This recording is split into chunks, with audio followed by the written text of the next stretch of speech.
Gali. Aš žinau, kad Rimvydas sakė, kad yra pasiruošęs kažkokią programą, ne? Ką? Kažkokią programą akrobatinių triukų. Kelkitės, prabuskite, jeigu kalbam apie kelionę, žiauri fainą dalyką. Nusišypsokit visi, nes man šiandien yra žiauri bloga diena, žinokit. Norit papasakosiu?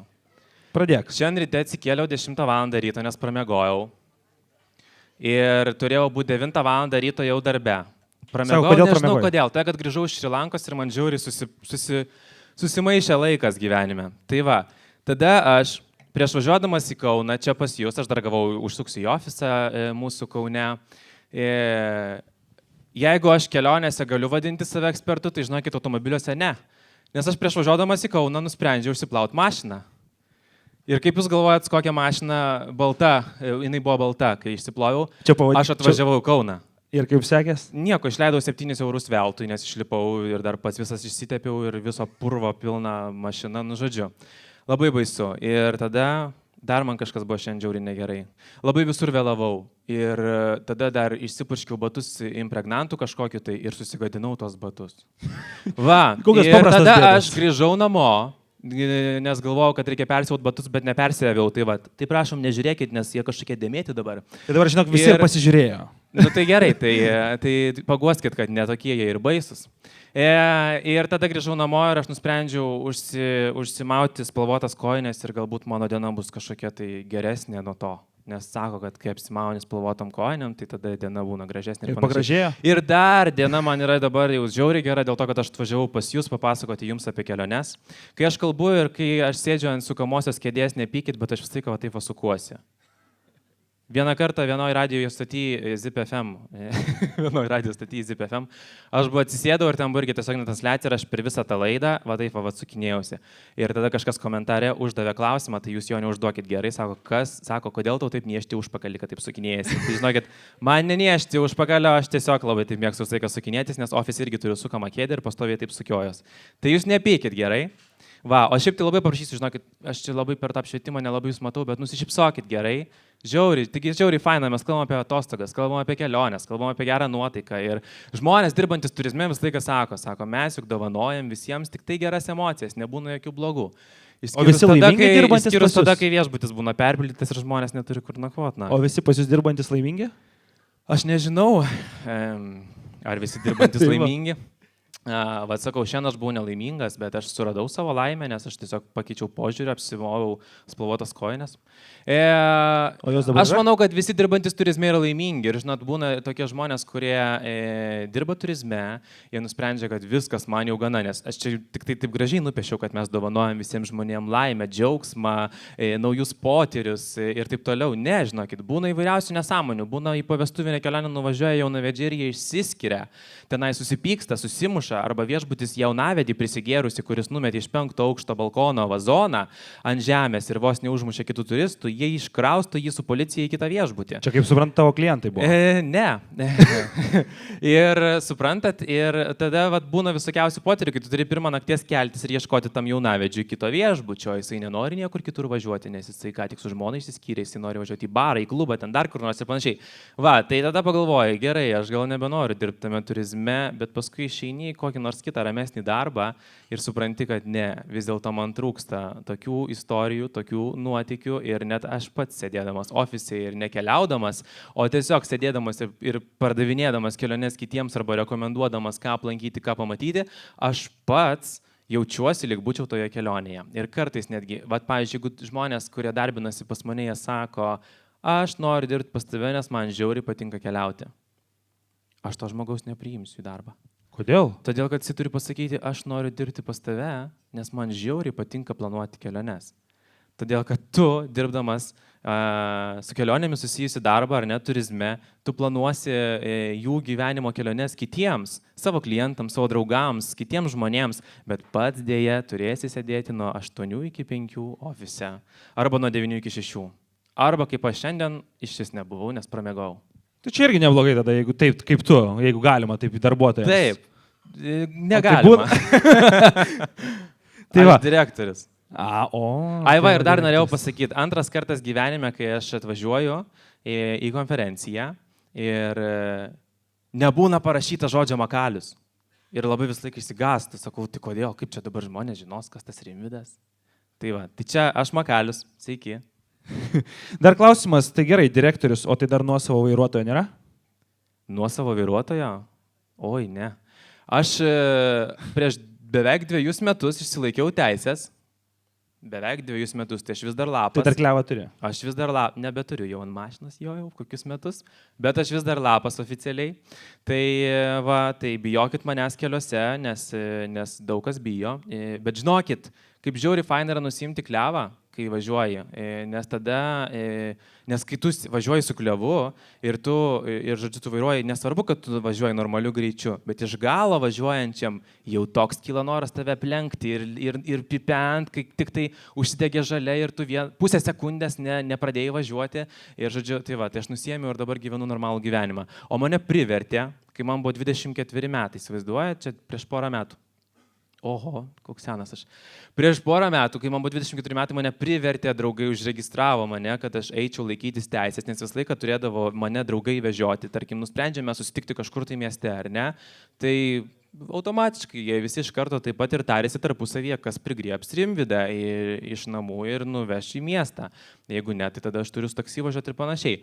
Žodžiu, tai jie mane priverstinai užregistravo, tik liepė pačiam susimokėti, aišku, ir aš įsilaikiau teisės. Įsilaikiau teisės iš 4 karto. Čia teorija ar praktika? Antra priežastis, kodėl manęs reikėtų bijoti kelyje. Čia praktika ar teorija iš 4 karto? Aš įsilaikiau teoriją, tai iš 1 karto aš įsilaikiau. Praktika man nesisekė, žinokit, net auto įvykį padariau, įsivaizduojat, regitroj. O tai kur buvo instruktorius? Aš važiavau su regitros automobiliu ir padariau avariją. Nuverčiau kelio ženklą, užvažiavau. O močiutės tikiuosi neužvažiavai? Taip toliau žodžiu. Bet aš tiesiog žiauriai džiaugiausi, nes jis pasakė, gerai, sako, viskas gerai, artimiausioje įmanomoje vietoje, apsisukime ir grįžkime į regitrą. Gerai galvoju, super, vadinasi, viskas tvarkoja, egzaminas jau toj bus baigtas.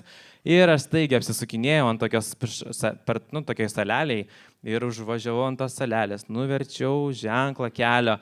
Ir tada tas egzaminuotojas, taigi mes filmuojame ten būna mane, kai įlaikom tą egzaminą, jisai labai nusikeikė stipriai kokius 4 kartus, ten jo, pšich, ten ir jisai taip, tada susikaupė, sako, ar norėtumėt, kad aš jums pasakyčiau jūsų klaidą, kodėl egzaminas neišlaikytas?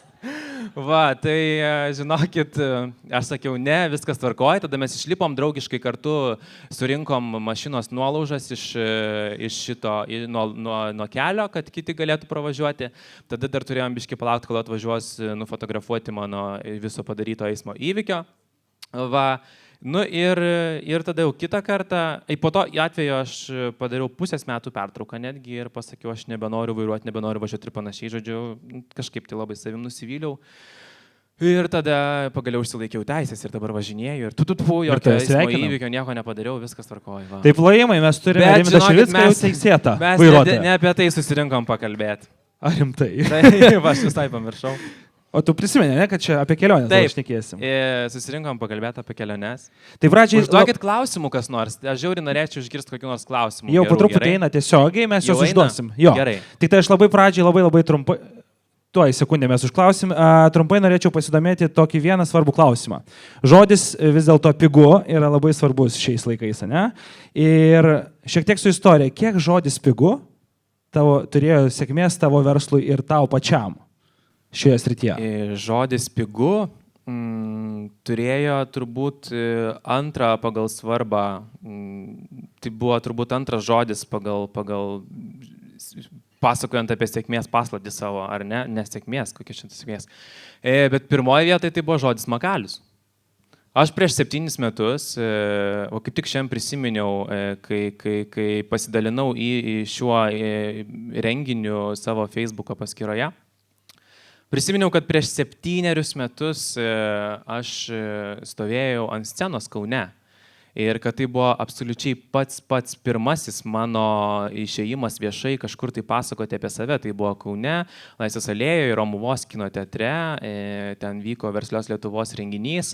Ir aš pirmą kartą buvau pakviestas ir aš buvau vos baigęs mokyklą, buvau pirmakursis, žiauriai buvau nedrąsus vaikas ir taip bijojau kažkur tai viešai kalbėti. Tai aš net nenoriu tos patirties, žinokit, prisiminti, kai aš ištariau žodį Makalius. Visa publika pradėjo juoktis labai garsiai, nes jiems tai buvo labai juokinga. Makalius, na žinoma, įsivaizduokit. Visos aplinkui agentūros ir visi kelionių organizatoriai vadinasi Super Tour, Ultra Travel, Turas, Travel, ten kelionės, mano kelionės, tavo kelionės, mūsų kelionės. Čia atėjo Makalius. Ir dar labiau juokėsi, kai aš papasakojau, kaip atsirado, kodėl tai yra Makalius, kodėl tai yra toks slapyvardis. Tai va, ir tada aš labai išsigandau, galvojau, negi čia dabar man iš tikrųjų čia taip visiems dabar bus juokinga ta istorija, aš tada tau užsibrėžiau tokį tikslą, žinokit, aš kitą kartą, kai atsistosiu ant scenos, aš turiu taip su savo projektu pavaryti, kad kitą kartą, kai atvažiuosiu ir aš pasakysiu Makalius, tai visi nepradės juoktis arba sakyti, kas čia per... O tiesiog pasakyti, jo, geras, čia tas, kur pigios kelionės. Tai va, tai antras pagal reikšmę žodis buvo pigios kelionės. Nes 2009 metais, kai aš pradėjau apie keliones rašyti tinklaraštį, aš trumpai galiu papasakoti istoriją, aš 2009 metais įkūriau savo tinklaraštį pavadinimu makalius.lt. Tenai buvo, paprastai ant WordPresso sistemos pakūriau tokį nemokamą, sumokėjau 25 litus tik tai už domeną .lt galūnę ir pakūriau tenai ir rašydavau savo kelionių patarimus, nes aš jau buvau šiek tiek pakeliavęs, man žiauriai buvo įdomu kelionės ir kelionių planavimas. Dėl to aš kaip ir pasakau, ar ne, kai žmonės man pasako, aš žiauriai mėgstu keliauti, dėl to noriu dirbti pas tave, aš iškart sakau, sorry, bet ne, nes tau turi patikti planuoti keliones, o ne keliauti. Tai man irgi labiau patikdavo visą laiką planuoti keliones, įlysti į tų kelionių užkulisius ir pagalvoti, o kodėl šita agentūra parduoda Slovakiją 6 dienų už ten 400 litų, o šita už 350. Kodėl jinai pigiau? Aha, čia viena naktis autobuse, tada lyginu, kodėl, o čia prastesnis viešbutis turbūt, gerai, čia kažkokia išankstinė nuolaida, tada. O kiek įdomu kainuotų man suorganizuoti tokią kelionę? Sprendat, man buvo viskas įdomu iš to vidaus pasižiūrėti.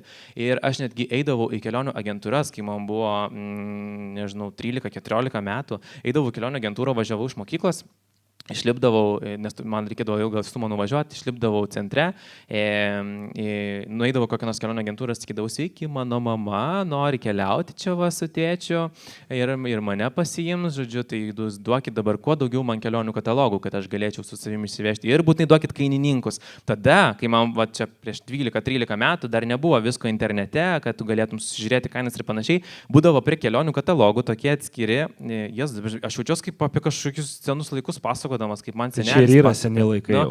Tai tada būdavo tokie kainininkai ir tu turėdavai vartyti ir žiūrėti, aha, šitas viešbutis tą dieną, va, į Tunisą, į Turkiją noriu nuskristi, taip, va, ir šitie kainuos man. Ir ta kaina būdavo tokia, va, visą laiką nuolatinė. Tai va, ir aš važiuodavau, ir aš apsimesdavau, ir aš labai atsiprašau tų kelionių agentūrų, bet jų pagalba aš visgi supratau, kad kelionės turi būti mano gyvenimas. Tai taip trumpai tariant, aš tiesiog pradėjau, aš įkūriau savo tinklaraštį ir apie ką buvo klausimas?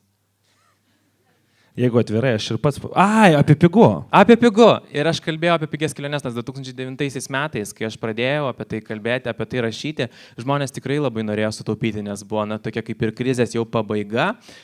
Tačiau vis tiek visi mes ėjom už kuponiukus į čili pizzą už litą 99 valgyti cepelinų ir karšto vyno gertų už 99 centus. Tai tada aš tos laikus va taip ir prisimenu, nes tikrai buvo viskas žiauri pigu, taksi kainuodavo litą, tai aš susimesdavau su kolege savo, su kuria važiuodavom į studijas ir mes sumokėdavom 6 litus per pusę miesto Vilniaus pravažiuot, susimokėdavom už taksi ir atvažiuodavom į paskaitas su taksu. Tai va kaip buvo pigu. Buvo litas tada. Litas. Ir žodžiu... Tai ir aš tada pradėjau kalbėti apie pigias keliones dėl to, kad žmonės ėmė ieškoti pigių kelionių, nes jie negalėjo sau leisti arba brangesnių, arba tiesiog turėjo šiek tiek susispausti ir mažiau kartų keliauti per metus, nes tai buvo, kai buvo tokie labai geri laikai, kada čia 2004-2005 turbūt buvo žiauriai geri laikai kelionėse, kaip dabar, tarkim, dabar pats bumas ir pikas visų žmonių, kai jie keliauja. Tai tada buvo toks susispaudimas ir aš išdygo toksai makalius, tai staiga turizmo pasaulyje, kuris ėmė visiems patarinėti, kad galima, pažiūrėkit, taigi galima skraidyti pigiai su Ryanairu, galima už litą nuskristi iš Kauno, oro uostas skrenda, žiūrėkit. Ir iš tikrųjų tai yra tiesa ir aš badžiau su pirštu visiems įrodžiau, kad iš tikrųjų taip yra įmanoma, kad galima ten, kad nes visi sakydavo, čia 1 litas, bet iš tikrųjų tai čia paskui prisidės pilna mokesčių, tai kainuos 200 litų. O nebūdavo visai mokesčio? Tai būdavo, bet jos reikėdavo tiesiog mokėti apeiti, ne apeiti, bet jų išvengti. Tiesiog, tau kiša draudimą, ar ne, tu sakai, ačiū, nenoriu. Spaudi mygtuką, nenoriu. Ir tai būdavo labai sunku tą mygtuką surasti dėl to, kad tau dar buvo 140 ten šalių išdėta, kurios šalies draudimo tu nori. Ir prie N raidės reikėjo pasirinkti no thank you. Įsivaizduojat? Tai va, aš įsivaizduoju, kad daugelis žmonių tą draudimą 10 kartų brangesnį iš Ryanairo ir pirkdavo, nes nerasdavo to no thank you. Tai aš apie tai parašiau tinklaraštyje, kad štai galite išvengti. Tai daug visokiausių, kad jeigu jūs nenorite, nežinau, pirmenybinio įlaipinimo už 10 eurų jums jis yra nereikalingas, ar ne, jeigu nenorit kaip kokia žvaigždė per visus praeiti ir aš čia pats pirmas paliesiu lėktuvo duris, tai tada galėjote sutaupyti tos 10 eurų, pasakyti no thank you, vėl pasirinkti tą mygtuką ir man nereikia pirmenybinio įlaipinimo, lygiai tas pats su bagažu, lygiai tas pats su loterijos bilietu, kurį Ryanairas anksčiau siūlydavo. Nusipirkite loterijos bilietą ir kartą per savaitę mes išrinksime 3 nugalėtojus, kuriems bus sugrąžinta už lėktuvo bilietų sumokėta suma. Bet jeigu aš perku bilietą už 1 litą, loterijos bilietas kainavo 2 eurus, tai aš vis tiek permoku, aš tą vieną minusą vis tiek. Arba kitas dalykas, būdavo išrinkami per savaitę 3 laimėtojai, o per mėnesį suskraido Ryanairas 7,8 milijono keleivių. Tai įsivaizduojat, kokia didelė tikimybė laimėti? Aš geriau nusipirksiu teleloto bilietą ir laimėsiu aukso puodą, jeigu man taip jau pasiseks. Linkiu tau sėkmės. Žiūrėk, ateina iš auditorijos klausimai ir klausimas dar trumpai apie savo pirmąją kelionę. Apie savo pirmąją kelionę. Mano pati pirma kelionė buvo, kai man buvo 13 metų, aš važiavau į Latviją. Aš važiavau į Rygą, ten į sostinę mes važiavam, žodžiu, nesusirinko mano klasėje, niekas nenorėjo važiuoti su mumis į tą kelionę, istorijos mokytojas rinko. Galiausiai pasiūlė vyresnėliams ir vyresnėliai, ten 8-okai, 7-okai, jie visi susirinko ir važiuoja. Ir žodžiu, mane vienintelį tarp 8-okų ten ar 9-okų, neatsimenu, jie buvo už mane vyresni, aš toks buvau žiauriai kietas, žinot, kai mokyklai būdavo, tai žiauriai esi kietas, kai su vyresnėliais ten bendrauji, draugauji, tai aš su jų visų autobusų girtų važiavau į Latviją, aš buvau, man buvo 12 ar 13 metų, buvo pati mano pirma kelionė. Važiavau į Latviją, tenai aš variau, žodžiu, su jais, kad irgi toks, aš kietas, varom į vandens parką, aš plaukti nemokėjau. Varėm į vandens parką ir aš tenai pirmą kartą buvau vandens parke apskritai gyvenime, nes nei Druskininkose, nei Vilniuje jo nebuvo. Ir tada aš pirmą kartą skendau tame vandens parke, tikiuosi paskutinį kartą. Ir nes vyresnėlį sakė, davai, tu gali, varyk į ten tokį kažkokį tai žiaurį gilų. Žodžiu, man ištraukė paskui. Ir, suprantat, ir tada buvo dar kaip tik ledo ritulio varžybos Rygoj. Nes kaip mums krepšinis, taip Latvijam žiauriai ledo ritulys, aistra didžiulė. Jam tai jie laimėjo. Ta diena buvo kažkoks ar finalas, ar kažkas, tai jie laimėjo ir visa Ryga skandavo, išėjo ten po tų varžybų. Kaip tik mes vakare, labai geras oras buvo pavasaris, labai gražus, labai šiltas buvo pavasaris, mes vaikštam, prisipirkę guminukų. Ir žodžiu, vaikščiam ir žiūrim, išeina visi skanduoja su Latvijos vėliavom į Laisvės aikštę, prie Laisvės paminklo Rygos senamiesčio, ten vidury susirinkę visi, suvažiavę pilna žinių, visi čia baliavo. Švenčia, žodžiu, aš grįžau ir pagalvojau, kaip įdomu tam užsienį, visokie tokie reikalai vyksta, čia visi skanduoja, visi džiaugiasi gyvenimu, sakau, viskas, reikia skambinti tetai, važiuojam kitą kartą vėl į užsienį. Tai taip viskas ir prasidėjo, tada aš pradėjau nevalgyti mokykloje pietų, nes mano tėvai išsiskyrė yra ir mano tiek mama, tiek tėtis po 20 litų per savaitę duodavo mokyklos pietums. Ir dar ten visokiam savo ten reikmėm nusipirkti. Tai aš tos pinigus visus dėdavau tokią Pokemonų dėžutę. ir kaupdavau juos ir po metų išvažiuodavau į kelionę. Vieną kartą netgi buvau nuėjęs, mane nuvežė į ligoninę, nes aš visiškai išsekau pietų nevalgydamas kokių pusę metų. Tada mama sako, tu turi valgyti pietų, aš tau geriau per gimtadienį vietoj kokio nors kompiuterinio ten žaidimo ar kažko tai, ar ten žodyno man anglų kalbos atsimenu reikėjo. Tai sakau, tu geriau man nedovanok tą anglų kalbos žodyną, geriau dėk pinigėlį į Pokemonų dėžutę ir kitais metais aš nuvažiuosiu į kelionę.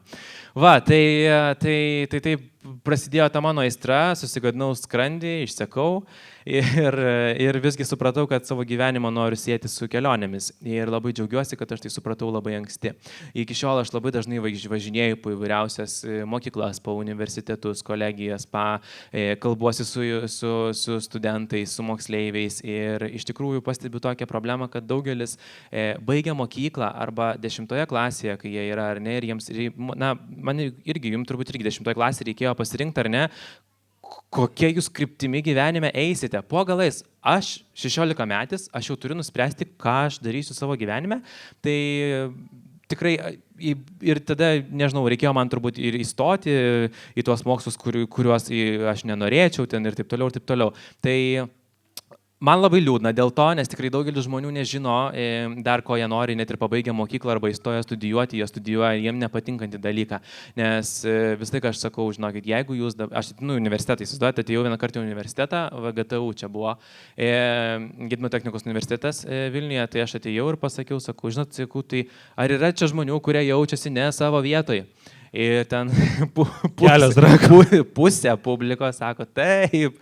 Ir sakau, tai ką jūs po galais čia daro, taigi apsispręskit, pakeliaukit, išeikit, meskit tuos mokslus, pagalvokit, ką jūs norit daryti, savo gyvenimu, pakeliaukit. Labai puikus yra, papasakau puikų pavyzdį apie tai, kaip turiu draugę Patriciją, kuri gyveno Barcelonoje. Aš su ja susipažinau Sicilijoje, savanorių stovykloje, tokioje archeologinėje. Ir žodžiu, jai buvo apie 30 metų, jinai dar nežinojo, ko jinai nori iš gyvenimo, jinai keliavo po visą Europą, jinai dirbo padavėja, dirbo viešbutyje ir taip toliau. Ir jinai tiesiog tada po tos stovyklos suprato, kad jinai nori būti kasinėti, nori būti archeologė. Ir jinai dabar baigė mokslus, jinai dabar jau tapo archeologė, Barcelonoje jinai gyvena, įsivaizduojat? Tai ir aš jiems papasakau tą istoriją, sakau, tai pažiūrėkit, ir jeigu jūs nežinot, ko jūs norit, sakau, tai tiesiog pakeliaukit, pažinkit, pagalvokit, apsispręskit, nes iš tikrųjų yra žiauriai smagu, kai tu žinai, ko tu nori iš savo gyvenimo. Tai po to laiko manęs į VGTU daugiau nebekviečia. Nes aš demotyvuoju. Išstojo pusė studentų. Bet aš vis tiek jaučiuosi teisus, nes iš tikrųjų aš pats, nes jie pakviečia mane papasakoti sėkmės istorijos. Ir aš sakau, čia nėra kažkokios sėkmės istorijos, tiesiog aš darau tai, kas man patinka. Ir jeigu man patinka keliauti, man patinka planuoti keliones, man patinka jas organizuoti, man patinka dalintis patarimais, man patinka va čia dabar sėdėti ir kalbėtis, bendrauti su jumis ir pasakoti jums apie keliones, tai vadinasi, aš esu savo vietoje ir aš gyvenu žiauriai laimingą gyvenimą. Ir jeigu ir nesvarbu, jeigu aš ir nebūčiau įkūręs savo verslo, ten atidaręs ar ne to Makaliaus, aš tiesiog, nes mano svajonė, kai aš baigiau mokyklą ir stojau studijuoti Vilniaus kolegiją turizmo ir viešbučių administravimą, mano svajonė buvo tiesiog dirbti kelionių vadybininkų kažkokioje tai agentūroje. Ir aš tikrai būčiau buvęs laimingas ir su tuo. Nežinau, galbūt net ir laimingesnis, nes turėčiau mažiau atsakomybės gyvenime. Bet matai, labai sunku, iš tikrųjų, aišku, žmonės visi skirtingi, daug kas labai irgi ne tik, kad nemėgsta, bet jaučia didelį spaudimą eiti prieš sistemą, nes čia vis tiek žmonės, tie jau, tarkim, tu pats. Gali būti tau sėkmingai, gal pasisekė susiformuoti tą įvaizdį, kad tu norėsi jau to visą laiką, ne nuo pradžių, bet dauguma iš tikrųjų nežino ir jie turi gal sprendimą iš tėvų. Nesvarbu, čia yra švietimo sistemos, ne mūsų šiandien tema ir aš tikrųjų norėjau grįžti šiek tiek apie keliones. Prie kelionių? Jo, kiek žinau, tai paskutinė tavo kryptis buvo gana egzotiška. Maldyvai, Indija, viena iš paskutinių, Šri Lanka, ne? Taip. Ir kokia buvo priežastis? Aš bandau dabar prisiminti. Ar ne? Dabar aš grįžau iš Šri Lankos, paskutinė kelionė buvo. Penktadienį grįžau. Prieš tai aš buvau... Prieš tai kitur? Žinokit, iš tikrųjų paskutiniai kokie 3 mėnesiai mano buvo. Kolegė neduos pameluoti. Aš tiesiog nesirodžiau Lietuvoje praktiškai. Visą laiką aš buvau išvažiavęs kažkur, nes man kelionė po kelionės buvo, aš buvau nuskridęs į Indiją, į Keralos regioną, buvau, nors visą gyvenimą savo sakiau, kad į Indiją niekada nekelsiu kojos. Nes? kaip ir dabar atsiminėjau žodžius ir prašau ištrinti straipsnį Delfio, kad aš prieš 6 metus esu pasakęs, kad niekada nekelsiu kojos į Turkiją. O turiu dabar jau 14 spaudų tenai savo pase. Va, tai buvau Indijoje, Keralos regione. Žiauriai kažkaip tai įsimylėjau tą Aziją. Aš nuvažiavau į Indiją į darbo reikalais. Tiesiog mane pakvietė į parodą tenai pasižiūrėti mane kaip tinklaraštininką, kad aš pamatyčiau tą Keralą, pasižiūrėčiau, aplankyčiau jų ten tuos stendus parodos ir galbūt vėliau aprašyčiau savo įspūdžius savo tinklaraštyje, jeigu man patiks ir panašiai. Tai va, tai ir aš vykau tenai per daug nieko nesitikėdamas ir net nenorėdamas tenai vykti, nes tikrai Indija nebuvo ta kryptis ir mano draugai, su kuriais aš nuolatos keliauju, vis tai, kas sakydavo, tai jau kitais metais skrendam į Indiją. Ir aš sakau, ne, atsistodavau, sukryžiuodavau rankas, ne, skriskit be manęs, darykit, ką norit, bet žodžiu, aš nekeliausiu į Indiją, nes man važiuoti, gadintis nuotaikos, gadintis įspūdžius, būti nuolatinėje įtampoje ir panašiai, man tai atrodė tiesiog ne man. Ir viena draugė, viena kolegė, dirbanti kitoje įmonėje, kitame kelionio organizatoriuje, jinai pasakė, žinai, ką sako, tau reikia subręsti tiesiog. Tau reikia tiesiog užaugti ir tada tu užsimanysi į tą Indiją nuskristi. Tai va, tai aš dabar negaliu pamiršti Indijos, žinokit, kaip man žiauriai ten patiko. Man žiauriai patiko dėl to, kad man iš tikrųjų keliaujant norisi kažkokių tai tokių, žinot, prieskonių, kelioninių prieskonių. Ne tik tai, kad aš nuvažiuočiau, viskas būtų išlaižyta, viskas būtų sudėta gražiai čia, sir, ten, nežinau, ar norėtume to, ar norėtume tą ir panašiai, čia aš būčiau visur suvežiotas ir taip toliau. Man keliaujant norisi, kad aš visiškai pamesčiau protą, kad aš visiškai pamirščiau Lietuvoje vykstančius dalykus ir problemas egzistuojančias apskritai. Tai vat, man reikia tokių kažkokių iššūkių susidurti, ar ne, pasimesti, pasiklysti, neplanuoti, išklysti iš maršruto, susipažinti su žmonėmis arba atsidurti kažkokioje tai šalyje, kuri tikrai tau sukeltų šoką. Tai viena iš jų yra Indija, tikrai. Buvai pasiklydęs? Ką? Buvai pasiklydęs Indijoje? Oi, buvau ir ne vieną kartą, nes Indijoje tiesiog neįmanoma nepasiklysti, nes ten, pavyzdžiui, tu mieste vaikštai, pavyzdžiui, žinot, aš niekada keliaudamas po Indiją, po mažus kaimelius, nesakau, iš kur aš esu, nes bet kokiu atveju niekas nežino visų pirma. O antra, kai paklausė, what's the population of Lithuania, what, ten kažkas, tai sakau, 3 million people. O tada pradeda juoktis visi išsirietę, ten žemės krenta, sako, šitam kaimeliai 7 milijonai gyvena. Ir aš sakau, jo, sako, tai ir tu ten, sako, sugebi biznį padaryti, sako, kažkokia tai toj savo šaly, sako, pas jūs yra, sako, pas jūs skraido lėktuvai, sako, pas jūs yra oro uostas, kuriame, ar jūs, sako, važiuojate į kitą šalį. Tai va, man tai jau yra kažkoks nuotykis, tai paskui po kokios 3 dienos, kai manęs visi klausė, where are you from, aišku, aš tenai jaučiausi beprotiškai didelę žvaigždę, labai didelę žvaigždę, nes aš turiu baltą odą. Tai tenai žmonės tavimi nori fotografuotis, paliesti, čiupinėja tave, plaukus tavo glosto, rytai susipurškiu laku. Po 3 dienos nebesipurškiau jau plaukų, nes turėjau šukuosnus, nes visi būna nugrabalioti. Visi nori su tavim nuotraukos, visi nori su tavim, žodžiu, viską. Tai tenai keliaudamas iš tikrųjų, kitokiam pasaulyje atsidūriau. O tai nesužvaigždėjai, gal norėjai negrįžti, vis dėlto toks dėmesys? Kaip čia tau dabar atsakyti, kaip nors, pakeičiant klausimo kryptį. Kaip supratau, viskas gerai, Makalius grįžo į vietą. Tiesiog žiauriai noriu grįžti atgal į Indiją. Aš žiauriai noriu grįžti, supratau. O ta proga klausimas kaip tik tai, ar yra tokių vietų, kur niekad nenorėtum grįžti?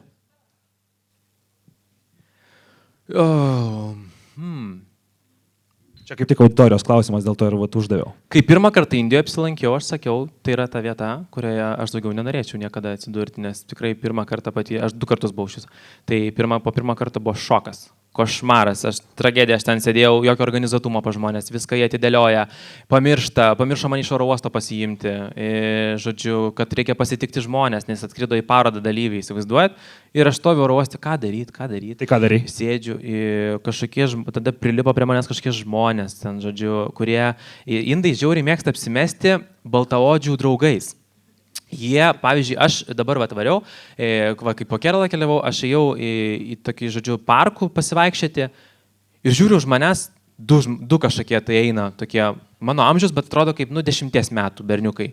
Bet jie mano amžiaus. Tai va, tai jie eina ir kai kažkokie tai pažįstami tame kaimelyje mato, kad stovi, jie staiga prie manęs iš kairės iš dešinės ir klausinėja kažko tai, where you from, ten net nesupranta, net nemoka angliškai nieko, bet tiesiog, ir atsit mes čia komunikuojam ir jie apsimeta, kad čia mes esam kartu draugai, o tie stovi ir pavydį. Jų ten kaimynai. Tai va, tai labai daug, paskui aš žiūriu jau nebe 2, jau 5 žmonės, 7, 10 žmonių už manęs eina visi ir mergaitės ten hihihaha juokiasi, mergaitės, bet ir kitko nečiupinėja. Tai, suprantat, taip ten vyrai susikabinę rankom vaikšto, tai yra jiem normalu, čia man atrodo, kad kažkas ne to.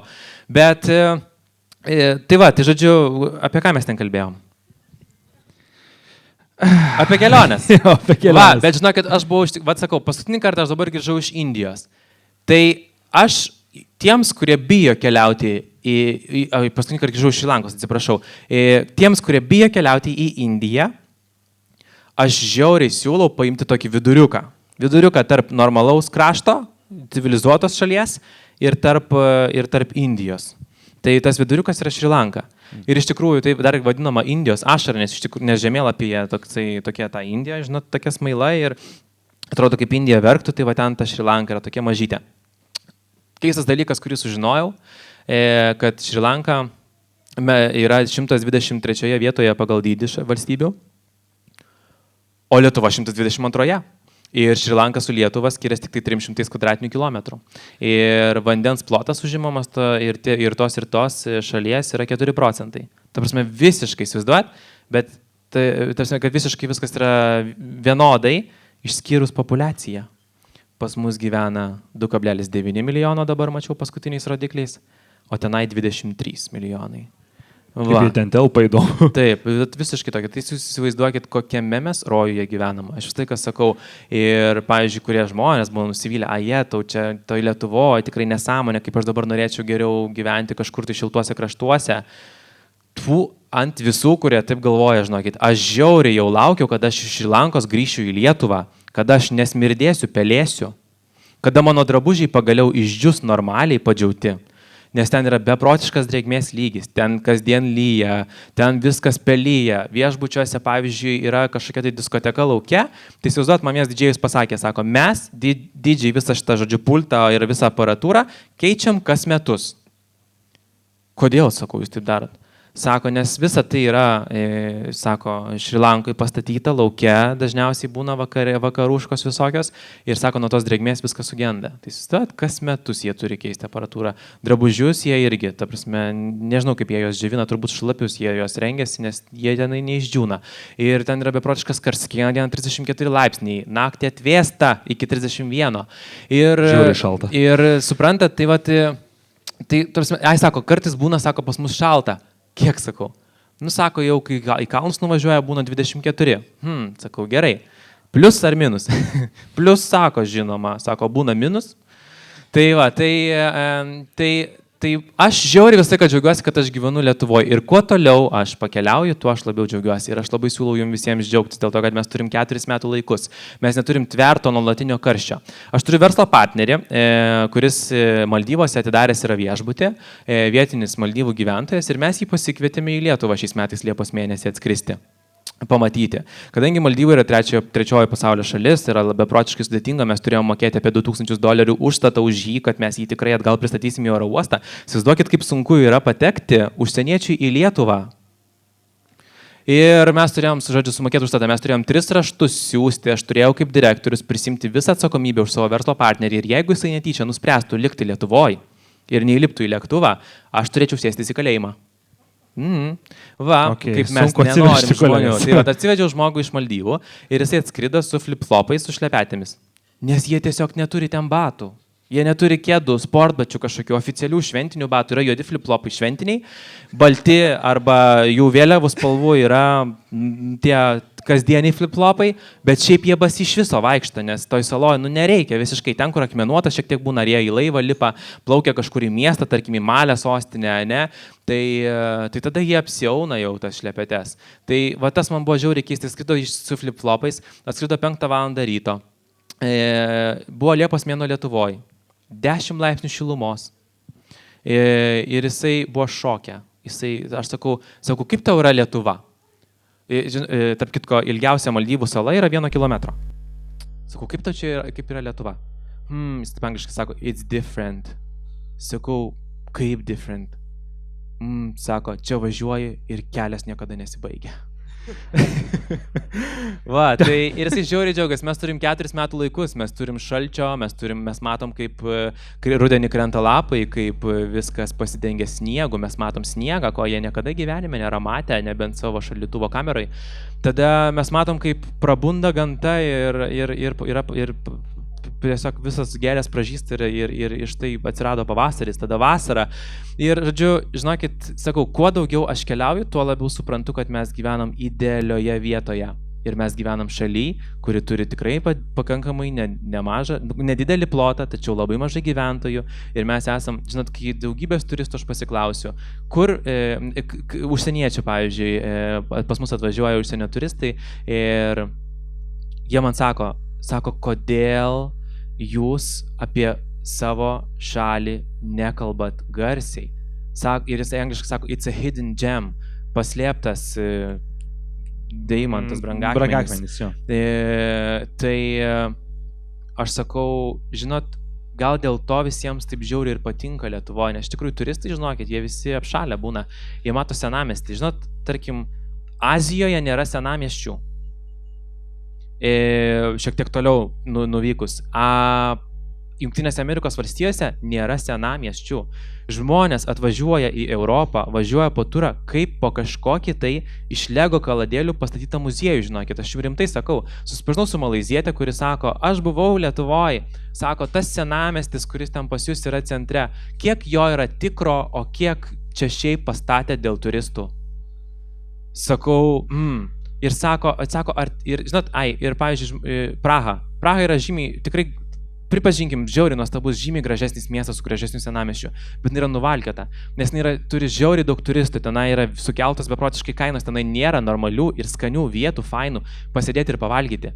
Vilniuje, Kaune, senamiestyje mes galim bet kur nueiti, ar ne, ir skaniai pavalgyti, geroj vietoj, ten sėdi vietiniai žmonės, Prahoje, iš centro miesto visi vietiniai žmonės yra pabėgę, jie nebegyvena centre, nes ten yra vien turistai, korėjiečiai, tarp kitko mano nekenčiamiausi turistai.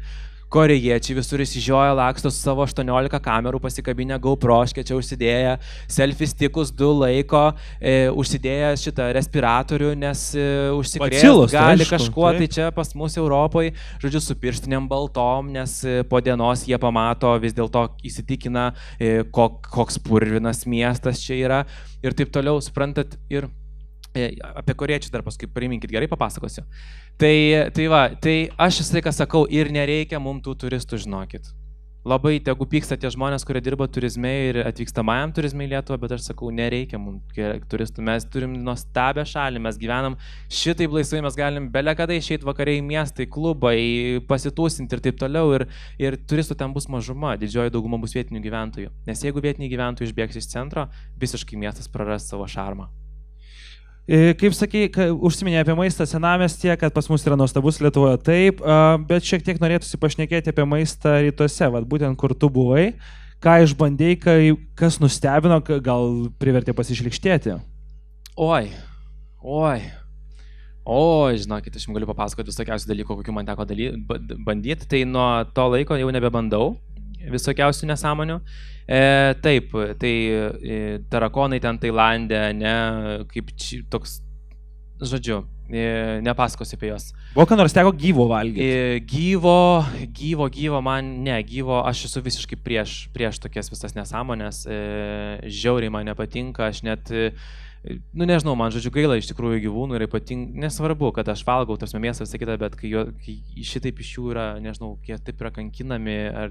Man žiauriai gaila, pavyzdžiui, drambliukų, kurie Tailandė jodinėti. Nejodinėkit nieks ant drambliukų, labai prašau, gerai. Jie yra žiauriai kankinami, nerealiai kankinami. Mes iš visų turų išėmėm jodinėjimą drambliais, nes tai yra pats žiauriausias kankinimas dramblio. Ta prasme, čia yra, žinokit, mes tokių dalykų nedarom ir mes vietoj to, žmonės, aišku, kai kurie nesupranta, kuriem aš nesugebu išaiškinti, kad, nelipkit ant to dramblio ir nejokit juo. Ir kai kurie, mes juos nuvežam į dramblių prieglaudą, kuri iš tikrųjų yra tikra, nes dabar net atsirado apsimestinių dramblių prieglaudų. Mes nuvežam juos į dramblių prieglaudą, kur yra išgelbėti iš tokių nesąmoningų vietų drambliai, kurie nemato viena akimi, arba jiems galvoj skalpas yra pradurtas tam, kad jisai eitų ten normaliai ir taip toliau, žodžiu, jie bando, kad jisai pasveiktų. Tai tiesiog persirengi drabužiais tokiais vietinio prižiūrėtojo ir aš tai esu išbandęs, persirengi vietinio drabužiais ir eini ir maudai juos, ten 2 kartus praleidai visą dieną, juos 2 kartus per dieną maudai, gamini jiem vaistus, tokie tamarindai yra jų pagrindinis vienas mėgstamiausių vaisių, tai tuos vaisius pridedi visokių vaistų, tokį gumuliuką suraitai, paduodi jam. Ir taip apgauni tą dramblį. Ir tada jisai sveiksta. Pavyzdžiui, drambliai senatvėje didžiausia problema, kokie jiems yra, aš niekada nepagalvočiau, kad jie nustoja gerti vandenį ir dėl to jie miršta. Nes tiesiog jie kažką tai ten praranda, kad jie praranda norą. Tai dėl to į tuos tamarindo gabaliukus reikia druskos žiauriai daug. Tada jiems atsiranda troškulys. Tai va, bet apie įdomius maistus. 2 kartus buvau Seišeliuose. Pirmą kartą, kai lankiausi, aš užsisakiau patiekalą. Vietinėje tokios kioskelis, kaip pas mus kebabinės būna, tai tenai tokie vietinių maistų kioskeliai. Tenai aš sakiau, kiekvieną dieną mes ten važiuodavom su draugais valgyti, nes ten būdavo pigiausia, 5 eurų kainuodavo ta vakarienė, ant jūros kranto, žodžiu, sėdi, visą kitą. Tai jo, valgiam ten vištieną, kiaulieną, jautieną ir taip toliau. Ir sako, today I have something special for you. Sakau, what? It's very interesting. Wow, čia jau mes plojam katučių. Sako, it's a fruit bat. Gerai, kažkas su vaisiais. Ok, fruit bat, give me 4. Ir tada mes, žodžiu, užsisakėm tos 4 fruit bat, valgom, sakom, kas čia? Sako, it's a bird. Fruit bat? Sako, bird. Sako, he eats fruits. Jis tai valgo vaisius. Ok, gerai, fruit bat. Sako, like Batman. Aš taip, ką? Ta prasme. Sako, bird flying at night, you know? Ir tada žiūriu, šikšnosparniai skraido viršui. Kurio šaudo. Va, sako, šitas. Sako, mes juos perkam jų mėsą. 100 rupijų kainuoja jų mėsa, 2 eurai yra vienas šikšnosparnis, kainuoja, jie yra dideli, sveria iki 2 kg. Milžiniški šikšnosparniai. Išdoroja ten juos, nukerpa sparnus. O kaip skonis? Ir taip toliau. Tai vat, tada, kai man pasakė, aš jau nebevalgiau, bet prieš tai, kol dar valgiau, kramsnojau, kauliukai tokie tuščia viduriai, žiūriu, smulkučiai kažkokie tai. Ir aš galvoju, kad čia yra tikrai vištiena. Tikrai galvoju, kad čia yra vištiena ir galvoju, kas čia per special, ko čia tai yra special, pas mus vištos, pas mane kaime laksto. Tai valgiau šikšnosparnį.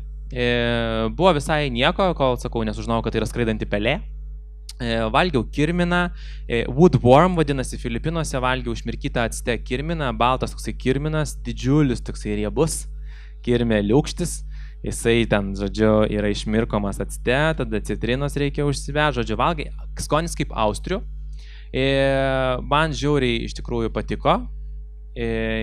Sakau, iki to momento, kol tiesiog mano smegenys nesuvokia, kad yra kirminas, nes iš karto tokio automatinio tokio atmetimo tokie. Tai tu pirmą paragauji, po to sužinai, ką valgai? Ne, aš iškart mačiau, kad ten kirminas.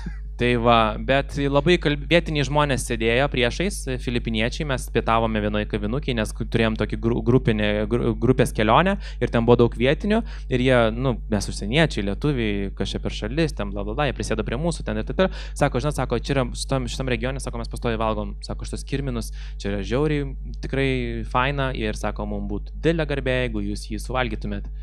Tai kai mane tai privertė, kaip aš galėjau atsisakyti ir pasakyti, ačiū, bet aš nevalgysiu jūsų to nacionalinio patiekalo.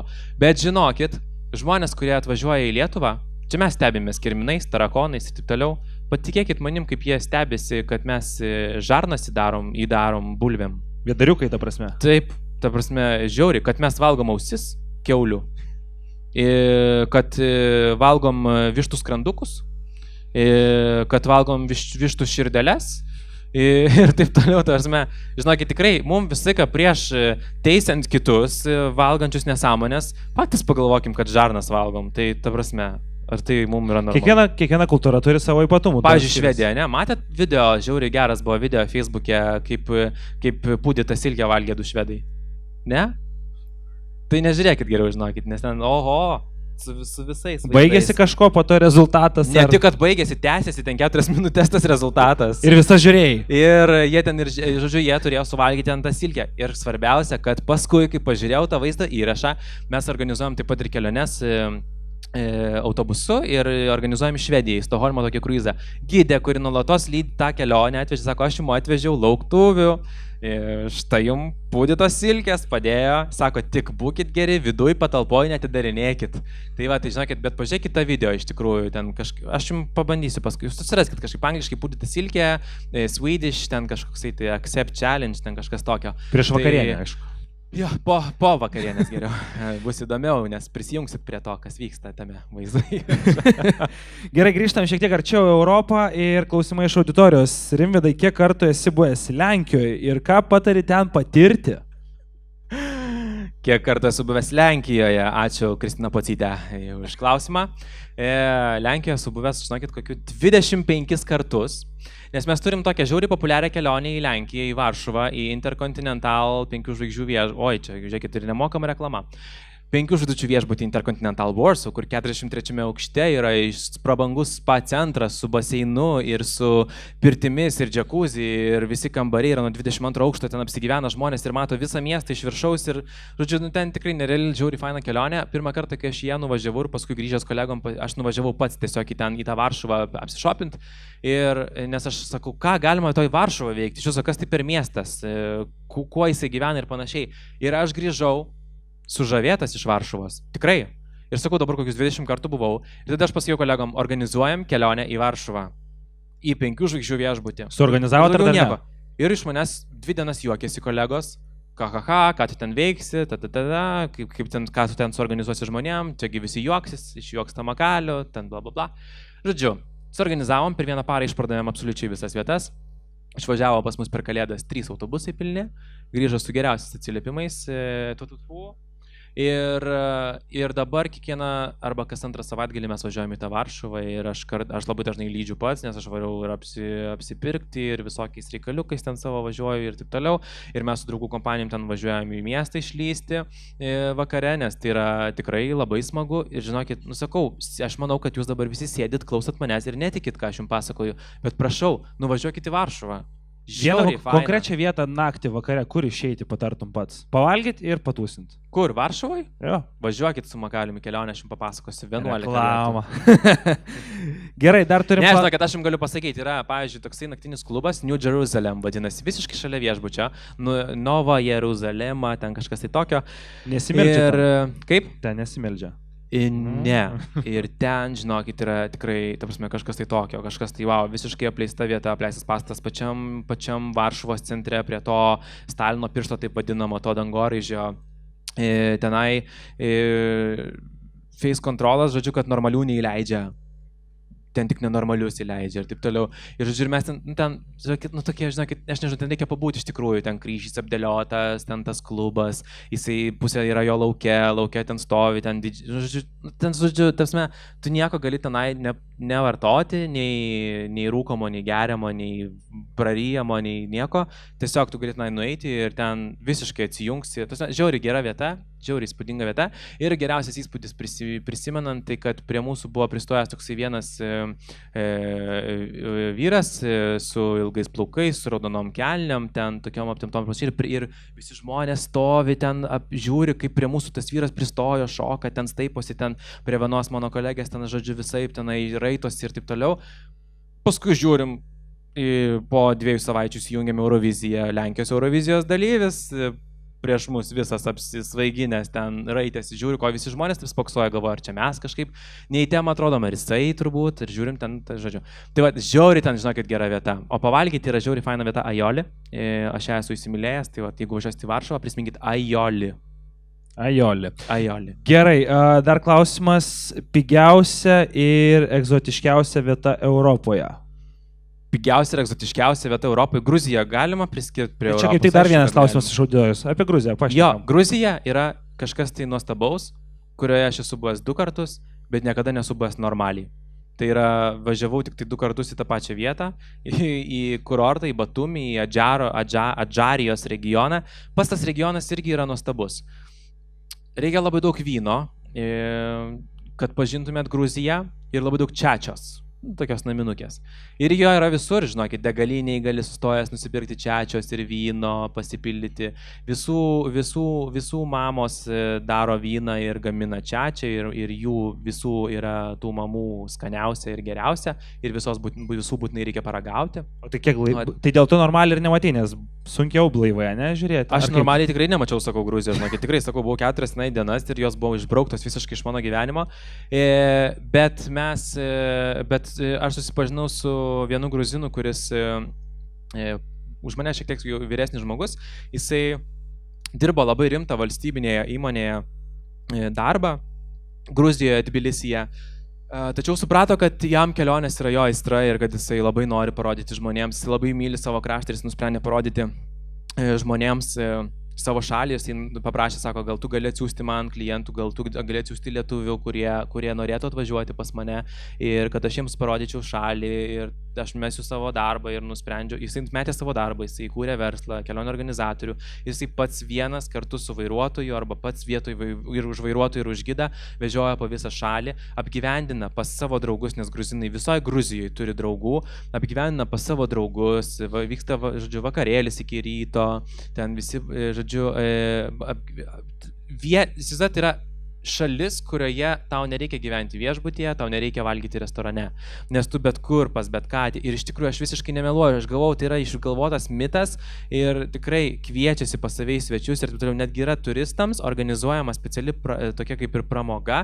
Tai yra toksai sukurtas puslapis, kur gruzinų šeimos, aišku, jos jau tokios normalesnės šeimos, jūs naudojasi internetu, nes užsiregistruoja tame puslapyje, jos pasižymi, kad jos yra atviros turistams ir gali pagaminti tau šventinius pietus ir kartu su tavim prie stalo susėsti ir, žodžiu, ir pavalgyti, papasakoti apie virtuvę, apie pačią Gruziją, apie tai, kaip buvo ten prieš 20, prieš 50 ten, ar prieš 100 metų, priklausomai nuo to, kokio amžiaus ta šeima. Tai tikrai ir aš tą patirtį, aš patyriau tą vakarienės experience'ą ir tai buvo mano viena nerealiausių vakarienių mano gyvenime, nes mes su grupė atvažiavom ir mus pasitiko pagyvenęs žmogus su savo šeima, žmona, dukra, kuri liko pas juos gyventi ir rūpintis jais, ten tos dukros vaikais ir panašiai. Ir visi suruošė milžinišką stalą, jisai ten tas stalas lūžo nuo maisto. Ten sako, kad jeigu jūs norite neįžeisti gruzino, pas kuriuos jūs ten valgote, tai jūs turite 2/3 maisto palikti. Tiesiog palikti. Jie prigamino jo žiauriai per daug. 3 aukštais, nemeluoju, 3 aukštais buvo nudėliotas tas visas stalas. Ir kiekvieną patiekalą valgant reikėjo sakyti tostą. Yra toksai iš galo stalo sėdi tamada, jisai tostų tas sakytojas ir jisai pravirkdo, prajuokina, išgerkim už tuos, kurių nėra, išgerkim už mūsų tautą, ten už mūsų tautų draugystę ir taip toliau. Kuria kalba būdavo? Rusų kalba jisai pasakoja viską taip. Tai va, ir žodžiu, ir mes ir verkėm, ir juokėmės, ir neatsimenu paskui, kaip ten viskas baigėsi. Bet žodžiu, buvo žiauriai smagi patirtis, įsivaizduojat, pas šeimą atvažiuoti, pas ją pabūt, pamatyti, kaip jinai gyvena kalnuose, kaip jie, kokį jie maistą valgo, ne kažkokiam turistiniam restorane, bet tiesiog atvažiuoti pas šeimą. Tai Gruzija yra ta vieta, kur jūs galite žiauriai pigiai pakeliauti, nors yra ir netoli, pasiekiama tiesioginių skrydžių, bet jūs galite labai egzotiškai pakeliauti. Ir iš tikrųjų ten yra visko, yra aukštų kalnų, yra Juodoji jūra, yra Batumio kurortas su savo kazino, į kurį atvažiuoja pilna turkų, nes Turkijos siena už 30 km. Tai, na tikrai, tai yra maišalinė visiška kultūrų, žiauriai fain. Man žiauriai patinka Gruzija, tik tai gaila nesu po ją daugiau pakeliavęs negu 4 dienas, tai yra tik tai po Adžarijos regioną, kur atskrenda pigių skrydžių bendrovė. Ok, ar esi keliavęs vienas? Taip, esu keliavęs vienas ir labai mėgstu tokį dalyką. Anksčiau labai nemėgau, kai man pirmą kartą teko išvykti darbo reikalais, tai graužiau save, kodėl aš čia važiuoju ir panašiai. Pirmą kartą, įsivaizduojat, mano mama Pirmą kartą gyvenime mane išleido vieną į užsienį, kai man buvo 16 metų. Aš dabar mamos klausiu, kaip tu savo vienturtį sūnų sugebėjai 16 metų išleisti į užsienį vieną visiškai be jokių gidų, be nieko, savarankiškai skristi su persėdimu į Romą, ten pabūti 2 dienas, važinėtis po miestą, apžiūrinėti visą miestą ir taip toliau. Ir paskui, kad sugrįžtų atgal. Po mėnesio jinai mane išleido 4 dienom į Atėnus skristi. Mano skrydis buvo atidėtas, aš ten turėjau nakvoti tuos Atėnus ir panašiai, žodžiu, aš nežinau, kaip mano mama neišprotėjo, kaip jinai dar nepražilo, aš paklausiu jos, bet, žodžiu. Bet tada jinai neatsakė, jinai sako, ką sako, aš sako, mačiau, kad iš tavęs jau neįmanoma ištraukti tos kelionio aistros ir nupurtyti jos nuo tavęs. Keliauti vienas mėgstu, keliauti vienam yra gerai dėl vienos pagrindinės priežasties, tai kad esi visiškai prie nieko nepririštas ir ką nori, tą darai. Jeigu jūs keliaujate bent jau dviese, tai jūs jau turi derintis, ar ne, ko jūs norite, tu nori šiandien gulėti prie baseino, ne, aš noriu išnuomot mašiną ir važiuoti pasivažinėti, taip, tu nori nežinau, eiti į tą paplūdimį, aš noriu į kitą, tada kyla ginčiai, pykčiai ir panašiai. Dėl to aš visai ką sakau žmonėm, kad pats geriausias dalykas naujoms, šviežioms poroms, tai išbandyti santykius ir išbandyti prieš apsigyvenant kartu, ar galit kartu sugyventi, tai nuvažiuokit į kelionę. Prabūkit kartu vienas su kitu 24 valandas per parą, 7 dienas ar nedaug dievė daugiau per savaitę ir jūs tokių perliukų vienas apie kitą sužinosit, pamatysit ir apsispręsit vis dėlto, ar norit su to žmogum tęsti gyvenimą ar ne. Labai džiaugiuosi, kad daugiausia tai būna teigiamai iš tikrųjų, kad vienas kitam tie žmonės yra skirti. Tai sakau, kelionės yra toks labai labai geras išbandymas, savęs išbandymas, nes keliaudami mes visą laiką tobulėjam, mes keliaudami iš kiekvienos kelionės grįžtam kažko tai naujo įgavę, ar ne, kažkaip patobulėja. Ir nors ir jūs grįžtate iš kelionės ir sakot, ne, Makalė, aš tam nesutinku, aš nepatobulėjau. Prisėskit, pagalvokit. Galbūt jūs atsidūrėt kažkokioj tai netikėtoj situacijai, kažkas tai buvo atidėta, nuobodžiai pasakoja, nežiauriai, ar ne? Ne, kad tai pasirėmėt. Svajingai, viskas gerai? Gerai, nusišypsokit. Va, tai įsivaizduojat, ir galbūt jūs išmokot, išdrįsot kalbėti anglų kalba užsienyje. Pavyzdžiui, aš, kai mokiausi mokykloje, tai man didžiausias kompleksas būdavo, nes mano klasiokai iš manęs juokdavosi, nes mano English was not perfect ir aš nemokėjau tarti normaliai ir panašiai, ir aš bijau, nes kiti krenkždavo, nes jie jau žiūrėdavo filmus anglų kalba, aš vis dar per TV3 penktadienio filmą žiūrėdavau lietuviškai garsintą. Ir aš išdrįsau, tarkim, kelionės metu angliškai pasikalbėti ir nepabijojau, kad mano anglų kalba nebus taisyklinga. Galbūt aš pasimečiau kažkur, tai radau išeitį. Galbūt kažkas atsitiko kelionėje netikėto, nepatvirtino mano viešbučio, aš atvažiavau ir nėra kambario, ir aš tada, mano visi organizaciniai sugebėjimai tada atsirado, taip, ką tada man dabar daryti, gerai, sėdžiu, skambinu, tada gerai, bandau, gal ieškosiu kito, einam, žiūrėsim, lendam internetą ir panašiai, ar ne, ir aš sukau iš kažkokios tai prastos situacijos ir aš taip patobulėjau. Galbūt aš keliavau su kažkokiu tai draugu ar su antraja puse ir mes išmokom kartu sugyventi, sutarti, galbūt aš ėmiau toleruoti kitokią nuomonę žmogaus ar ne, kas yra irgi labai svarbu. Anksčiau galbūt sakydavau, ne, aš nesutinku, eik tu ten ant 3 raidžių, viskas, mes nebe kartu ir taip toliau. Ne, bet tiesiog, tai žmonės esam skirtingi visi ir turim suprasti, kad mes turim toleruoti ir kitų nuomonės, ar ne? Tai iš kiekvienos kelionės jūs grįždami pasigalvokit, kaip aš joje patobulėjau. Galbūt aš su antraja pusė sutvirtinau savo ryšį, ar ne, galbūt aš tiesiog kažką tai išmokau daryti geriau. Ir pamatysit, kad tikrai taip ir yra, nes pats geriausias išbandymas gyvenime yra kelionės. Ir aš dar, kuo žiauriai džiaugiuosi, iš tikrųjų, aš žiauriai džiaugiuosi, kad žmonėms kuo toliau, tuo labiau rūpi ne nauja prabangi mašina, ne pasikeisti, nežinau, ratlankius naujus gerus nusipirkti ar televizorių didelį įsigyti, tačiau išvažiuoti į kelionę. Patirtys, nebūtinai kelionė, spektaklis, koncertas, renginys kažkoksai tai. Aš žiauriai džiaugiuosi dėl to, kad tai yra investicija į save. Ne tik kelionė, bet ir tie kažkokie tai renginiai. Jūs išvažiuojat, jūs investuojat į save, nes tai jums tikrai atsipirks su kaupu. Jūs turėsit žymiai daugiau patirties gyvenime, negu nusipirkę naują televizorių. Tai tas mąstymas žmonių žiauriai keičiasi, žmonės kuo toliau pradeda, tuo labiau keliauti. Atsiprašau, kad aš taip nukrypau nuo temos. Nieko tokio. Įdomu klausytis tavęs. Ir gerai, dar patarimai, tarkim, ruošintis kelionę. Ne? Kaip pats sakai, kad ruošiesi irgi gana nuoširdžiai kelionė. Taip, ko dėrėtų vengti? Dėrėtų vengti susiplanuoti savo kelionę, va taip, va, kaip pas tave matai lape. Klausimai, čia tiek po 7 minučių, tada važiuosim ten, tada pamatysim šičia ir tą. Palikit savo kelionėje visiško kažkokio, tai nežinau, kad jinai būtų tokia laisva kelionė. Taip, būtina yra nusipirkti skrydžio bilietą arba autobuso ar ne, arba automobilių, nežinau kaip jūs keliausit. Būtina yra pirmą ir paskutinę nakvynę užsirezervuoti arba pagrindinės nakvynės, kuris jau tikrai žinote, kad jūs norėsite būti ir tikrai norėsite aplankyti. Tačiau palikit vietos savo nukrypimams visiems. Galbūt, pavyzdžiui, aš neseniai keliavau, prieš porą metų, keliavau po Filipinus ir aš tenai apsilankiau tokioje negyvenamai saloj, kur ten negyvena šiaip žmonės, ten yra atidarytas viešbutis, jie atidarė šveicaras, kuris jau 20 metų tą viešbutį prižiūri, priima svečius ir taip toliau. Aš tenai buvau numatęs vieną nakvynę. Aš atvažiavau į tą salą, pamačiau, koks ten rojus yra, kaip tas šveicaras rūpinasi, koks yra skanus beprotiškai maistas, kaip yra žiauriai gražu aplinkui ir kad yra negyvenama sala. Elektrą įjungia tik nuo 6 iki 8 vakaro, įsivaizduoja, tada visi bėga krautis telefonų ir taip toliau, bet net ir tų krautis nereikia, ten nėra ryšio. Wi-Fi įjungia nuo 6 iki 8 ir kai visi prisijungia, ten 6 kambariukai yra, jisai neveikia visiškai, nes ten yra Edge, raidelė dega telefone, ne 3G, ne 4G, LTE ir panašiai, nėra ten tokių dalykų. Tai va, ir aš sakiau, koks aš kvailelis, kodėl aš čia apsilankiau, nusprendžiau apsistoti tik tai vieną naktį.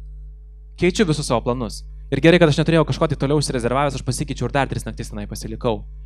Tai yra žiauriai smagu, kai kelionės metu tu pasilieki kad kažkokių tai netikėtumų pas tave įvyktų toj kelioniai. Tai nes tik tai tada yra ta kelionė prisimenama. Jeigu jūs nuvažiavot ir, buvau Šri Lankoje, taip, viskas buvo žiauriai, viskas taip, kaip pagal planą. Tai jeigu buvo viskas pagal planą, tai nieko gero ir nebuvo toj kelionėje, žinokit. Tai vat būtinai pasilikit kažkokio tai tokio. Tada kitas dalykas, labai svarbu, su kuo jūs važiuojat. Bet aš apie tai jau ką tik papasakojau, ar ne? Atsirinkit savo bendrakeleivius. Galbūt tie žmonės, su kuriais jums smagu penktadienį pabaliavot kartu ir nuvaryti į miestą, pastūsinti ir išsiskirstyti ir daugiau nesusitikti darbo dienomis, tai nėra tie žmonės, su kuriais jūs galėtumėte visą savaitę ar 2 savaitės keliauti. Tai ir iš tikrųjų aš esu gavęs labai daug skaudžių pamokų, aš labai daug kartų esu keliavęs su kompanijomis, su draugų kompanijomis, prisijungęs prie kitų ir supratau, kad aš tiesiog veltui išvaistau savo gyvenimo laiką, brangų gyvenimo laiką. Ir tada tiesiog atsirinkau žmonės, su kuriais aš galiu važiuoti, su kuriais man keliaujant nekyla problemų. O jeigu ir kyla, tai jos yra labai greitai sprendžiamos. Gerai, dėkoju už atsakymus ir dabar dar nesakysiu ploti auditorijai, bet mes turim tokią mini kompromato medžiagą tau. Keletą klausimų. Žiauru iš tikrųjų. Vaizdinių klausimų, aš dabar nežinau, kaip čia mums seksis. Pasijutau kaip politikas. Gali šiek tiek prieiti arčiau su kėde, kad matytum, kas bus ekrane. Gerai. Matysi dabar vaizdą? Ne. O dabar? Biški. Tai maždaug kreivai. Tai pirmoji nuotrauka. O tai kas dabar bus iš Facebook'o mano nuotraukos? Pirmoji nuotrauka. Taip, žinau. Kas čia?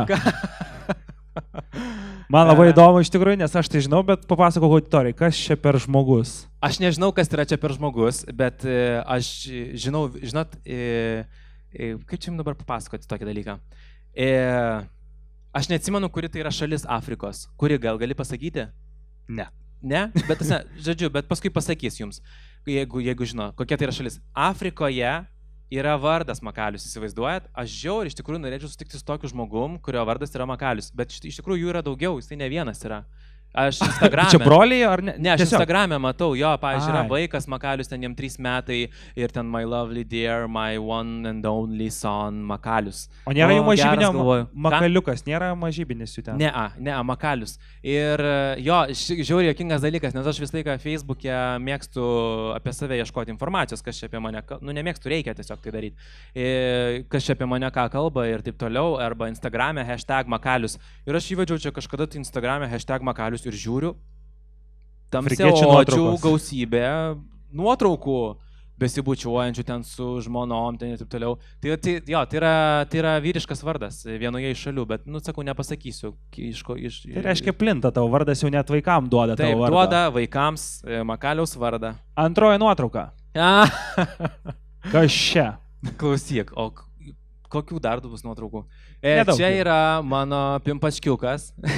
Kodėl jis tai ant tavęs ir kas čia vyksta?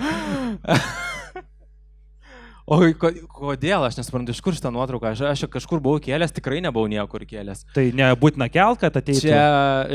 Čia yra nuotrauka, aš žiauriai pasnešęs dėl visų šitų minionų.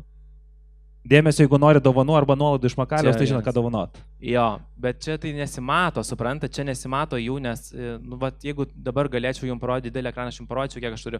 Aš turiu ant savo ekrano užsklandos minionų, daugybę šitų užsklandų atsisiuntęs. Turiu raktų pakabuką minionų, turiu sumuštinių dėžutę su minionais. O yra su kuriuo mėgi? Advento kalendorių. Ne. Nemeluok. Tada turiu advento kalendorių minionų, žinot šitą, ne advento kalendorių, kur po šokoladuką kiekvieną dieną. Tai va, pasidėjęs, tada turiu tušinuką minionų, turiu podelį minionų, turiu gertuvę kavai minionų mašinai, turiu šitą pliušinį žaislą, tai man padovanojo Dubajų keliavo viena mano kolegė, jinai žaidė žaidimą, ten reikėjo kažkaip, tai žodžiu, loterija buvo ten pataikyti, reikėjo kažkiek kamoliukų ir mes su jie buvom ten prieš metus ir nelaimėjom nieko, tai jis sako, aš išleisiu belė kiek ten tų pinigų, kad aš tau parvešiu šitą dalyką. Sakau, gerai, pabandyk. Tai va, atvežė jinai man šitą dalyką. Tai čia mūsų vaikas, kaip dar buvo laisva darbo vieta pas mus ofise, tai jisai buvo pasodintas kėdėjai. Tai va, dabar aš turiu naują kėdę, nes šita yra žiauriai nutrinta tokia oranžinė, jinai vienintelė yra oranžinė. Tai dabar jisai sėdi ant šitos kėdės. Nes jinai yra padėta iš šono. Vicedirektorius, kaip supratau. O kai kas nors ateina pas mus iš svečių su skrybelaitėm, moteriškos lyties svečių su skrybelaitėm, tai mes tas skrybelaitės uždedam tenai. Čia nuotrauka tarp mergaičių gražuolyčių. Taip. Iš kur čia ta nuotrauka? Iš kur čia tos mergaitės gražuolytės? Kas čia tos mergaitės? Čia mano darbuotojos, mano kolegės. Tai iš tikrųjų klausimas ir bus labai susijęs su tema ir aišku, mes šiek tiek jau apie tai kalbėjom. Kaip tu atsirinkinėjai savo darbuotojus? Pagal grožį, pagal protą ar pagal klausimą pirmą? Kai mes nusifotografavome šitą nuotrauką, tai buvo vieno kelionio organizatoriaus Novaturo kalėdinis balius. Čia aš buvau viskio prigėręs, nes kitos dvi kolegės jos nevartoja alkoholio. Žodžiu, ir jos dirbo konkurencinėse įmonėse ir abi berot skirtingose, taip? Ar taip? Viena iš jų sėdi čia ir juokiasi, turbūt jinai yra atsiuntė šitą nuotrauką. Ne, šiaip atėjo čia iš kitur. Žodžiu, įsivaizduojat ir aplinkui žmonės, atsimenu tada, kai mes fotografavom šitą nuotrauką, per vidurį Makalius, iš kairės yra iš didžiausios kelionio agentūros dirbanti agentė, iš dešinės yra iš dar vienos, ten trečios pagal dydį agentūros dirbanti ir štai per vidurį Makalius, kurio šiaip turizme visi žiauriai nekenčia, jie fotografuojasi va šitaip va. Tai aplinkui žmonės stovėjo ir galvojo, kaip čia mane vyno taurė apipilt. Bet aš ne veltui nusprendžiau su juodais marškiniais ateiti, nes žinojau, kad kas nors apipils. Ir po to vakaro jos perėjo pas save dirbti. Ne. Prireikė kokių poros metų, man atrodo, ne? 2 metų. Metų reikėjo, jo. Tai viskas, tai ties tuo baigėsi mūsų nuotraukos. Taip, iš tikrųjų, nuotraukos baigėsi, plojimai Rimvidui buvo nuostabus pokalbis. Noriu tau labai padėkoti. Tai jau viskas? Tai aš tokį baigiamai žodį noriu pasakyti tiesiog. Keliaukit, nesustokit. Tokį moralą biškę skaičiau, ar ne, kad kelionės tobulina. Tai tikrai visą laiką žinokit, kad iš kelionių parsivežti įspūdžiai, parsivežta patirtis išliks jums visam gyvenimui. Ir labai tikiuosi, kad kuo toliau, tuo labiau žmonės supras, kad kelionėms skirti pinigai yra pati geriausia investicija savo. O jeigu kada nors nuspręsite keliauti pigiai, ieškosit pigių kelionių, tai aš tikiuosi, kad jūs žinosite, ką galite kreiptis, tai yra makalius.lt. Ačiū labai visiems, kad skyrė šitą vakarą, labai malonu man buvo su jumis pabendrauti. Sėkmės jums visiems. Čia yra jums tremėjų kaip tik koti dovana irgi apyrankė kvepia kelionėm. Aš labai tikiuosi, kad kvepia kelionėm netaps mano konkurentu. Čia buvo klausimas, bet mes jį palikom, jau pašnekėsim užkuliuose. Ačiū visiems, plojimai dar kartelį, mėlyje, ir jums. Sėkmės, gerą vakarą. Buvo labai smagu, norime, kad sektumėte naujienas kvepia kelionėm toliau apie kitus sekančius renginius. Kitas renginys bus ne Kaune. Visą informaciją rasite Facebook'e. Ačiū Jums ir gero vakaro visiems.